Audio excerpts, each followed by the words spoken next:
Okay, hi, my name is Dat, and my presentation will be about comparing and contrasting South Korean recording artist Tae Yang and Beethoven.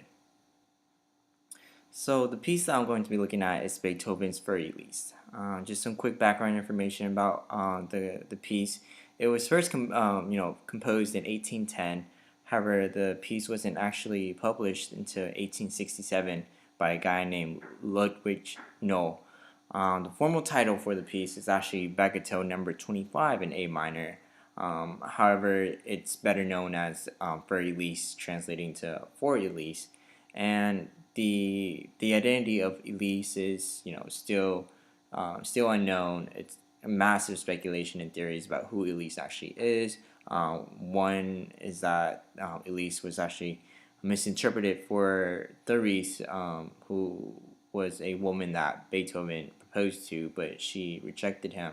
And of course, people think that Elise is short for Elizabeth, which is another female in Beethoven's life. So we're gonna go ahead and take a look at the song.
Okay, so the texture for release is very thin. It's you can just hear it.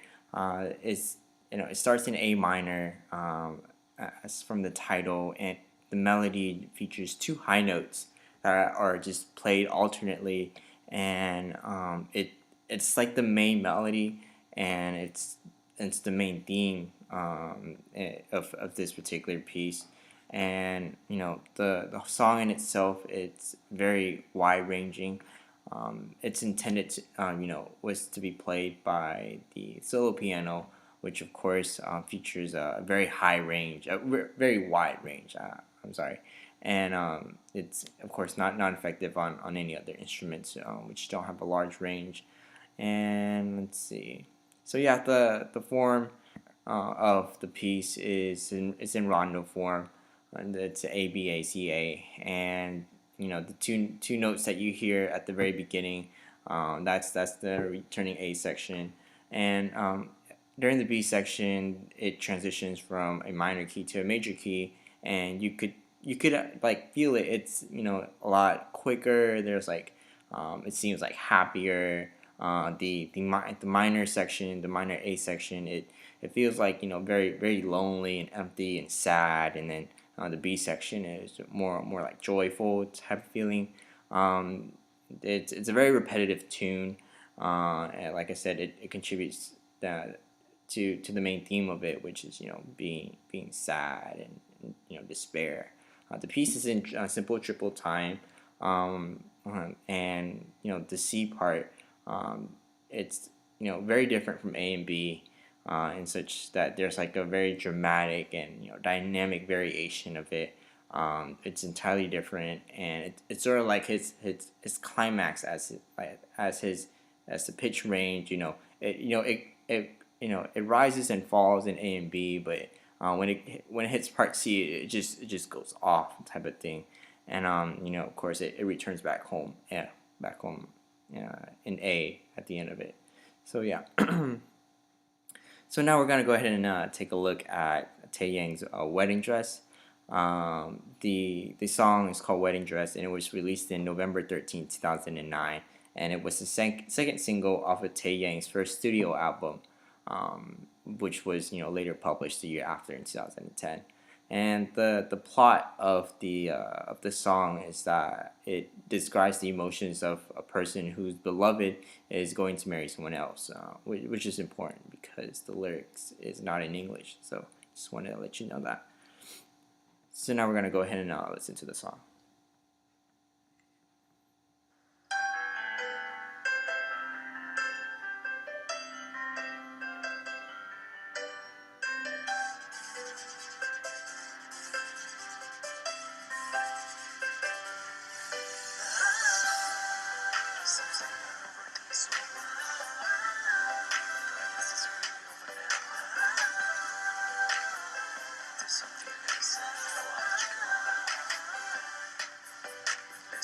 네가 그와 닥치고 때론 그때 매물고 힘들어할 때면 난 희망을 느끼고 아무도 모르게 맘 아프고 네 작은 미소면 또 답답해지고 네가 혹시나 내 마음을 알게 될까봐 알아버리면 우리 멀어지게 될까봐 난 숨을 죽여 또 입술을 깨물어 제발 그를 떠나게 oh yeah. Okay, so the Wedding Dress song is a very slow R&B type of song. It's very similar to a lot of the pop songs during the 2000s decade. It features a drum pad and a synthesizer. Of course, it's very repetitive in nature. It follows a very standard chord progression that's commonly used in other R&B pop like songs. It incorporates many different genres, especially as a K-pop song during that 2009 year. It was very mass appealing, so it includes an acoustic piano. There's EDM dubstep in it, and the vocals are like R&B type of singing, and the chorus in itself features a very small bass line. It's used to stress intensity while he sings, and of course there's an underlying piano accompaniment in throughout the song, and it really reinforces the sad heartbreak theme tone of the piece of the song. So some similarities and differences between the two pieces. They're both repetitive in nature, yet the melodies are very catchy. Maybe because they're very simple. Because of that, it's extremely recognizable, and it's very popular. Both songs, the subject of it revolves around love and heartbreak, and some differences is that for release, it's driven by like a steady tempo and balance of songs. It's in rondo form, so there's a lot of dynamics and contrast in it as well, and Beethoven uses this to convey his message. While Wedding Dress is very driven by lyrics and him singing the words, and it is what he uses to convey that message. So he doesn't actually have to do much, music wise. But there is, like I mentioned before, his bass line that he uses, and the drum pad. It really just reinforces that intensity of his words and lyrics. Both are driven to evoke a sympathetic type of feeling and a somber mood.